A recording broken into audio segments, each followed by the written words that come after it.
కుటుంబాలు వాళ్ళ బంధువుల యొక్క ఆలోచనలు ఎలా ఉంటాయి, వాళ్ళ స్థితిగతులు ఎలా ఉంటాయి అనే విషయం నేను అర్థం చేసుకోగలను.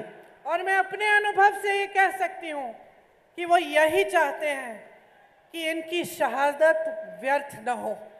నేను తెలుసుకోగలుగుతాను, ఎవరైతే ఉద్యమంలో ప్రాణాలు అర్పించారో వాళ్ళ త్యాగాలు వృధా కావద్దని వారి కుటుంబ సంబంధులు అనుకుంటారు. कि जिन असूलों के लिए, जिस मिट्टी के लिए वो शहीद हुए, उसका अच्छा हो, वो बने रहे और अच्छी तरह से सबका उस मिट्टी में, उस देश में, उस प्रदेश में विकास हो, सब आगे बढ़े और जो सपने थे उनके वो साकार हो. ఏ భూమి గురించి, ఏ నేల గురించి అయితే వారు ప్రాణాలను అర్పించారో వాళ్ళు అనుకుంటారు ఆ భూమిలో, ఆ దేశంలో ఉన్నటువంటి అన్ని వర్గాల ప్రజలు ఉన్నత స్థాయిలో ఉండాలని, అభివృద్ధి చెందాలని అనుకుంటారు. इसलिए मैं जानती हूँ कि तेलंगाना में भी जो आंदोलन हुआ, आप उसे व्यर्थ नहीं जाने देना चाहते. కాబట్టి నేను తప్పనిసరి మీ మీద నమ్మకం ఉంది. ఎవరైతే తెలంగాణ పోరాటంలో ప్రాణాలు వదిలేశారో వాళ్ళ ఉద్యమ స్ఫూర్తికి అనుగుణంగా, ఆశయాలకు అనుగుణంగా మీరు మెసులుకుంటారని. आपने तेलंगाना का सपना देखा, वो सपना साकार हुआ, तेलंगाना प्रदेश बना, आपने एक सरकार चुनी, बीआरएस की, केसीआर जी की सरकार आई. మీరందరూ తెలంగాణ గురించి స్వప్నం కన్నారు, అనేక సంవత్సరాలు తెలంగాణ రాష్ట్రం కోసం పోరాటారు. తెలంగాణ రాష్ట్రంలో బీఆర్ఎస్ ప్రభుత్వం వచ్చింది. ఇప్పటికి 10 సంవత్సరాలు గడిచాయి. मैं केसीआर जी को जानती नहीं हूँ, इसीलिए मैं उनकी नीयत के बारे में बोल नहीं सकती, लेकिन मुझे लगता है कि जब शुरू में सरकार बनी होगी तो हो सकता है कि उनकी भी नीयत सही थी, अच्छी थी और वो भी चाहते थे कि आपके लिए विकास होगा. నాకు కేసీఆర్ గారి గురించి అంతగా పెద్ద విషయ పరిజ్ఞానం లేదు, వారి యొక్క నీతి జ్ఞానం గురించి నాకు ఆలోచన లేదు. కానీ మొదటిలో రాష్ట్రం ఏర్పడినప్పుడు వారు కూడా మీ గురించి ఏమైనా చేస్తారేమోనని నేను అనుకున్నాను. मैं केसीआर जी को जानती नहीं हूँ, लेकिन उनके काम को जानती हूँ. కేసీఆర్ గారి గురించి నాకు తెలియదు, కానీ కేసీఆర్ గారి పనితీరు గురించి మాత్రం నాకు పరిజ్ఞానం ఉన్నది. और जैसे आपने 10 सालों में इनके सरकार का काम देखा, उसी तरह से हम कांग्रेस के नेताओं ने भी उस काम को देखा. మీరందరూ ఏ విధంగానైతే ఈ 10 సంవత్సరాల బీఆర్ఎస్ పాలనను చూశారో అదే విధంగా కాంగ్రెస్ పార్టీ తరఫున మేము కూడా ఆ పనితీరును నిక్షిప్తంగా పరిశీలిస్తున్నాము. और जैसे जैसे समय आगे बढ़ता चले गया, हमें यही दिखा कि सत्ता मिल गई, पैसा मिल गया, भ्रष्टाचार फैलने लगा और जनता के जो सपने थे, जनता की उम्मीदें थी, जनता की आशाएं थी, उन्हें भूला गया. 10 సంవత్సరాల సమయం గడుస్తున్న కొద్దీ పైసలు చూస్తున్నటువంటి ప్రభుత్వాలు ప్రజల యొక్క ధనాన్ని కొల్లగొడుతున్నారు. కుంభకోణం మీద కుంభకోణం చేస్తూ ప్రజల యొక్క ధనాన్ని ఈ బీఆర్ఎస్ ప్రభుత్వం పూర్తిగా కొల్లగొట్టింది. हम सब देख के चौंक गए कि केसीआर जी के परिवार के एक एक सदस्य को मंत्री का पद मिल रहा था, बड़े बड़े रोजगार मिल रहे थे, बड़े बड़े महल बन रहे थे, लेकिन जनता पीछे चली जा रही थी.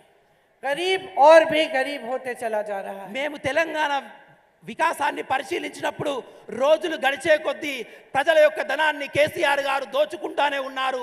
వాళ్ళ కుటుంబ సభ్యులకు పదవుల మీద పదవులు లభిస్తూనే ఉన్నాయి. వాళ్ళు పెద్ద పెద్ద రాజమహల్లు కట్టుకొని నివసిస్తున్నారు. కానీ తెలంగాణ ప్రజలు రోజు రోజుకు బీదలుగానే మారిపోతున్నారు. जहां नौजवानों को रोजगार मिलना चाहिए था, उनकी आशाएं बढ़नी चाहिए थी. इतना मजबूत आपका प्रदेश है, इतनी तकनीकी आपके पास सुविधाएं हैं, आप पढ़े लिखे हो, लेकिन हमने देखा कि नौजवानों को रोजगार नहीं मिल रहा है. तमाम नौजवान बेरोजगार हैं. తెలంగాణలో ఉన్నటువంటి యువకులందరూ ఎన్నో ఉద్యోగాలు వస్తాయని ఆశపడ్డారు. కానీ రోజులు గడిచే కొద్దీ ఏ ఒక్క యువకునికి కూడా ఎటువంటి ఉద్యోగం రాలేదు. బీదలు ఇంకా బీదలే, నిరుద్యోగులు ఇంకా నిరుద్యోగులుగానే మారిపోతున్నారు ఈ తెలంగాణలో. यहाँ के किसान परेशानियों से लदे हुए, महंगाई का सामना करने की कोशिश कर रहे, खेती से कमा नहीं पा रहे, सही दाम नहीं मिलता फसल का, सहायता नहीं मिलती सरकार की, कर्ज में डूब रहे, आत्महत्या करने लगे. ఇక్కడ ఉన్నటువంటి తెలంగాణ రైతులు రోజు రోజుకు అప్పుల ఊబిలో మునిగిపోతున్నారు. వాళ్ళ జీవితాల్లో ఆత్మహత్యలు పెరిగిపోతున్నాయి. వాళ్ళు కొనదలుచుకున్న వ్యవసాయ పనిముట్లు రోజు రోజుకు పిరమైపోతుంది. వ్యవసాయ కూలీలకు కూడా ఎటువంటి తెలంగాణ రాష్ట్రంలో ఆదరణ నోచుకోలేదు. 5 सालों में चुनाव आया, चुनाव के पहले कुछ ऐसी स्कीम ले आए जिससे फिर से वोट पा गए और फिर से इनकी सरकार बनी। 5 సంవత్సరాల తర్వాత మళ్ళొకసారి ఎన్నికలు వచ్చినాయి. యథావిధిగా ఎన్నికలకు పోయారు. మోసపూర వాగ్దానాలతో గెలిచి మళ్ళా ప్రభుత్వాన్ని ఏర్పాటు చేశారు. अब 10 साल बीत चुके हैं। मेरे भाइयों मेरी बहनों, मुझे बताओ, आपको रोजगार दिया केसीआर जी ने? అక్కా చెల్లెల్లారా, 10 సంవత్సరాలు గడిచిపోయింది. ఒక్కసారి నాకు చెప్పండి, ఈ తెలంగాణ రాష్ట్రంలో మీకేమైనా ఉద్యోగాలు వచ్చాయా? मेरे किसान भाइयों, आपकी सहायता की, आपके कर्ज माफ किए, आपको सही दाम दिया। రైతు సోదరులారా, నాకు ఒక్క విషయం చెప్పండి, ఈ తెలంగాణ రాష్ట్రంలో మీకు అభివృద్ధి జరిగిందా? మీ అప్పులు తీర్చాయా? ప్రభుత్వం నుంచి మీకేమైనా తోడ్పాటు జరిగిందా? मेरी बहनों, देश में इतनी महंगाई है, बढ़ती चली जा रही है। कांग्रेस की सरकारों ने अपने प्रदेशों में महंगाई के राहत के कैंप लगाए। क्या आपको केसीआर जी ने महंगाई से राहत दी? అక్కా చెల్లెల్లారా, నాకు ఒక విషయం చెప్పండి. తెలంగాణ రాష్ట్రంలో రోజు రోజుకు ధరలు పెరిగిపోతున్నాయి. ఎక్కడైతే కాంగ్రెస్ ప్రభుత్వం ఉందో అక్కడ ధరలు తగ్గించే ప్రయత్నం కాంగ్రెస్ పార్టీ చేస్తుంది. ఇక్కడ టీఆర్ఎస్ ఏమైనా అటువంటి ప్రయత్నం మీకోసం చేసిందా? आप पे जो अत्याचार हो रहे हैं रोज रोज उनको रोका? మీ మీద జరుగుతున్నటువంటి అఘాయిత్యాల పట్ల, అత్యాచారాల పట్ల ఏమైనా నిర్మూలన కార్యక్రమాలు ఈ ప్రభుత్వాలు తీసుకున్నాయా? मेरे दलित और आदिवासी भाई बहनों, आपके लिए क्या किया केसीआर जी ने? कुछ किया? आपको पट्टे दिए, आपकी सहायता की, आपको आगे बढ़ाया? నా దళిత ఆదివాస సోదరులకు నేను అడుగుతున్నాను, ఈ తెలంగాణ రాష్ట్రంలో కేసీఆర్ ప్రభుత్వం ద్వారా మీకేమైనా ఉపాధి అవకాశాలు దొరికాయా? మీరేమైనా పురోగతించారా? మీకేమైనా భూములు లభించాయా? तो क्या मिला तेलंगाना की जनता को? తెలంగాణ टीआरएस के 10 साल के राज में आपको क्या मिला? ఈ 10 సంవత్సరాల తెలంగాణ పాలనలో, తెలంగాణ రాష్ట్ర పాలనలో, ప్రభుత్వ పాలనలో ఈ తెలంగాణ ప్రజలకు ఏమి లభించింది అని నేను అడుగుతున్నాను. आपको भ्रष्टाचार मिला हर स्तर पर। एक भी ऐसा प्रोजेक्ट नहीं है तेलंगाना में जो पूरा हुआ है, और एक भी ऐसा प्रोजेक्ट नहीं है जिसमें से सारे पैसे इन्होंने खींचे और अपने मित्रों को, अपने परिवार को, अपने पूरी पार्टी को सींचा। ఈ తెలంగాణ రాష్ట్రంలో ఇప్పటికీ ఒక్క ప్రాజెక్టు కూడా లేదు. ఒక ప్రజా ఉపయోగమైన ప్రాజెక్టు ఒక్కటి కూడా కట్టలేదు. కట్టిన ప్రాజెక్టులన్నీ ధనాన్ని దోచుకొని తన కుటుంబ సభ్యులకు అప్పనంగా ప్రజల డబ్బును అప్పచెప్పే ప్రయత్నం మాత్రమే ఈ కేసీఆర్ గారు చేశారు. आपको छोटे से छोटे काम के लिए कमीशन देना पड़ता है। कहाँ जाता है वो कमीशन? మీకు చిన్న పని చేసుకోవాలన్నా మీ జేబుల నుండి ప్రభుత్వ అధికారులకు, ప్రభుత్వానికి కమిషన్లు ఇవ్వవలసి ఉంటుంది. ఆ కమిషన్లన్నీ ఎక్కడికి పోతాయి? ये बीआरएस इतनी अमीर पार्टी है, इनके सारे नेताओं के बड़े बड़े महल हैं, खूब पैसे हैं। अब चुनाव है, पोल मैनेजमेंट में खर्चा होगा इनका, आप खुद देखेंगे। मैं आपसे पूछना चाहती हूँ, ये पैसे इनके पास कहाँ से आए? ఇప్పుడు కేసీఆర్ ప్రభుత్వం, టీఆర్ఎస్ పార్టీ ఎన్నికలకు ముందుకొస్తుంది. వాళ్ళు పోల్ మేనేజ్మెంట్ అని, ఎన్నికలని వేలాది కోట్లాది రూపాయలు ఖర్చు పెడుతున్నారు. నేను అడుగుతున్నా, ఈ కోట్లాది పైసలు ఎక్కడివి అని.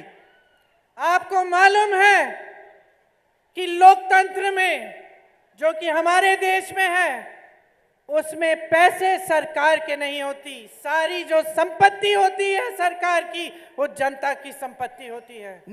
నేను మీ అందరికి ఒక విషయాన్ని తెలియజేయాలనుకున్నాను.